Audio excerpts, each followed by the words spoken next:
नारद संचार आर्थिक समाचार के सभी दर्शकों का एक बार फिर हम तहे दिल से स्वागत करते हैं। वार्षिक आम बजट आने का मौका है। 1 फरवरी को नरेंद्र मोदी सरकार अपने तीसरे कार्यकाल का दूसरा बजट पेश करने जा रही है और बजट से जैसा कि हर साल होता है, नौकरी पेशा वर्ग को, श्रमिक वर्ग को, कंपनियों को और तमाम कारोबारियों को और छोटे कारोबारियों को कई तरह की उम्मीदें रहती है।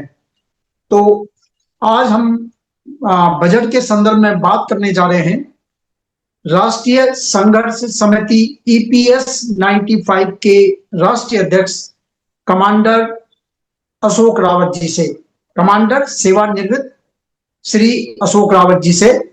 रावत जी नमस्कार। नमस्कार सर, बहुत बहुत नमस्कार, सादर प्रणाम आपको। आपका स्वागत है नारद संचार के हमारे इस एपिसोड में। 1 फरवरी को वित्त मंत्री निर्मला सीतारमण जी अगला बजट पेश करने जा रही हैं और जैसा कि हर बजट में होता है, सभी वर्गों को, समाज के सभी वर्गों को कई तरह की उम्मीदें रहती है। नौकरी पेशा वर्ग चाहता है कि हमें इनकम टैक्स में कुछ और छूट मिलेगी, और जो छोटा तबका है, जो अपना छोटा मोटा कारोबार करता है, वो सोचता है कि हमें कारोबार के लिए अच्छा कर्ज मिलेगा, और जो उद्यमी है उनको लगता है कि हमें सस्ते में कच्चा माल मिलेगा, हमारा कारोबार ज्यादा बढ़ेगा। तो आप जो है एम्प्लॉइज पेंशन सिस्टम 95 जो है उसको लेके काफी समय से संघर्ष कर रहे हैं, सरकार के साथ बातचीत कर रहे हैं, अपना आंदोलन भी चला रहे हैं। तो अभी क्या लगता है आपको कि जो अगला बजट आने जा रहा है उसके बारे में आपको कुछ लगता है कि ईपीएस 95 जिन लोगों को पीएफ की पेंशन मिलती है उनके बारे में कुछ आपने मांग रखी हो सरकार के सामने? नहीं, बिल्कुल हमें आशा है, बल्कि बहुत आशा है, और इसके कारण भी है।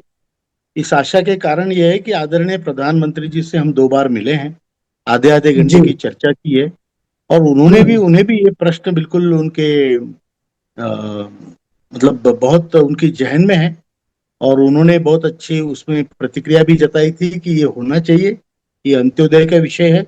आखिरी तबके का जो बुजुर्ग हमारा है, जिसने पैसे भरे हैं पेंशन के लिए, और उसके पैसे उसके बुढ़ापे में काम नहीं आ रहे, तो ये बहुत गलत बात है। ये उन्होंने भी स्वीकार किया है एक तरीके से, और उनकी बहुत इसमें सहमति है, उनकी सहमति भी है।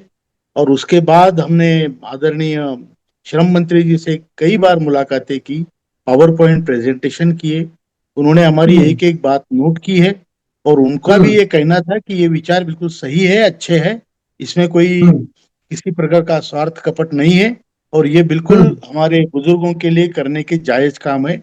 उसके बाद हम ये 10 जनवरी को आदरणीय वित्त मंत्री जी से भी मिले, उनको भी हमने हमारी बात तीसरी बार मिले थे उनसे, तो उन्होंने भी ये बात समझी है, क्योंकि हमने 7,500 महंगाई भत्ता की हमारी जो मांग है, वो मांग कितनी जायज है, कैसी जायज है, इसके ऊपर हमने प्रेजेंटेशन किया है, और वो कैसे पॉसिबली हम दे सकते हैं उसके बारे में भी चर्चा हुई है।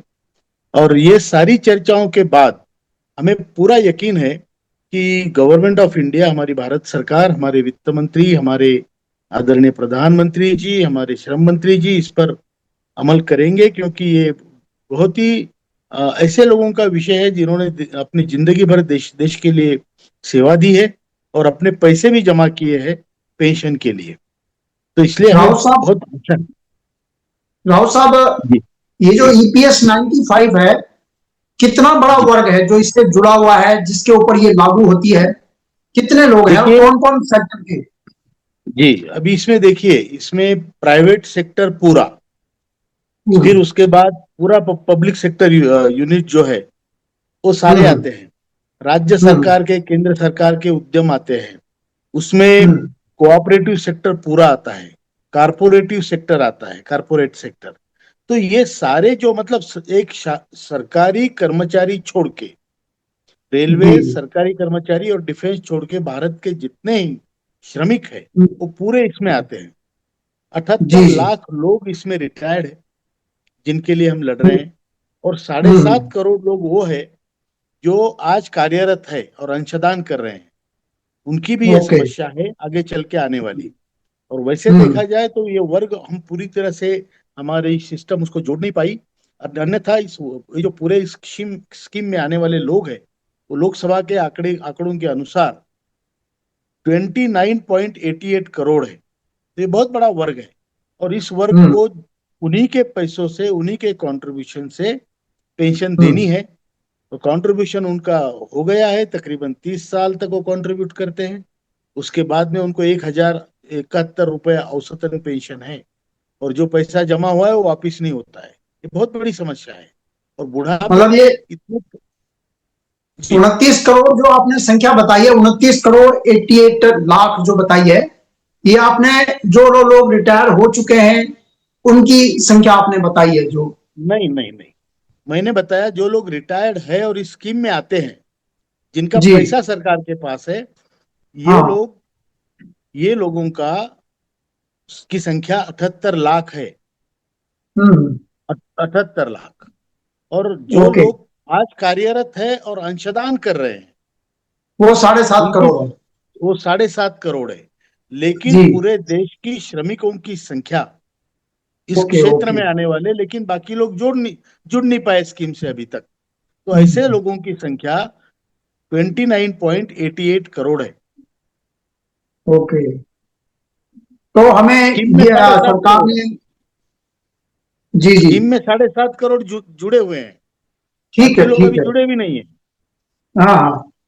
78 लाख लोग जो है जिनको, जो रिटायर हो गए हैं और उम्मीद है उनके की पेंशन कुछ बढ़ेगी, उनको उनके उनको अवसर उनको डायरेक्ट बेनिफिट मिलेगा अगर पेंशन बढ़ती है, जो बढ़ेगी। प्राप्त किया और जाए। जो लोग 7.5 करोड़ है, उनको इनडायरेक्ट फायदा ये है कि आने वाले दिनों में उनको फायदा होगा। फायदा होगा। सरकार ने सरकारी कर्मचारियों के लिए यूनिफाइड पेंशन स्कीम की घोषणा की है। जी। और उनकी कई मांगे उसमें शामिल हो गई हैं कि भैया जो आखिरी आपकी रिटायर के समय जो आपकी बेसिक होगी दिए होगा उसका 50% आपको पेंशन देंगे आखिरी साल की जो होगी। जी। और कम से कम मिनिमम पेंशन 10,000 रुपए उनके लिए घोषित कर दी है। तो जी। ऐसा ही एक बड़ा तबका ये प्राइवेट सेक्टर का भी है जो भी, जो चाहता है कि उसकी भी मिनिमम पेंशन जो है सरकार बढ़ाए ताकि उसको भी एक सम्मानजनक थोड़ा लगे कि, क्योंकि इस समय जो ईपीएफ की पेंशन है वो मिनिमम मुझे लगता है 1,000 रुपए सरकार ने घोषणा की है कि 1,000 रुपए मिनिमम मिलेगा। जो 1,000 की घोषणा है और 1,000 पेंशन के लिए जो बोला है हम्म। मिनिमम पेंशन, मैं आपको बता दूं कि 36.60 people are getting less than 1,000 rupees pension आज की तारीख में। ओके। जी और जी। पूरे जो 78 लाख है, उनकी एवरेज पेंशन पूरे हिंदुस्तान में तकरीबन 1,200 रुपए के आसपास है। हम्म। तो इतने कम पैसों में गुजारा दो वृद्ध हम्म। लोगों का कैसे होगा? इसलिए ये जी। संघर्ष है। ठीक है राहुल साहब, आपने हमें समय दिया।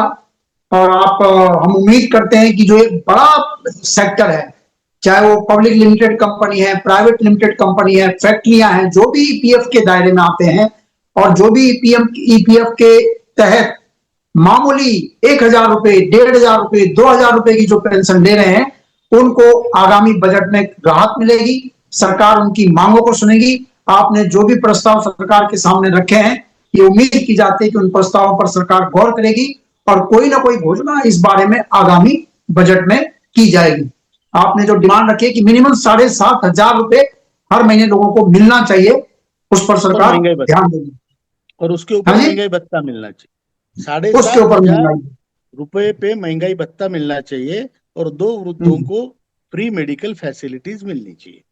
ये हमारी दो प्रमुख मांगे हैं।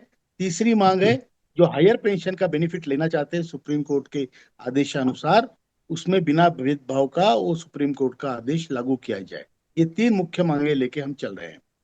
हाँ, ये सुप्रीम कोर्ट का आदेश भी अभी तक कोई लोगों को उस पर अमल दिखाई नहीं दिया है। ऐसा कितना समय दिया सुप्रीम कोर्ट ने?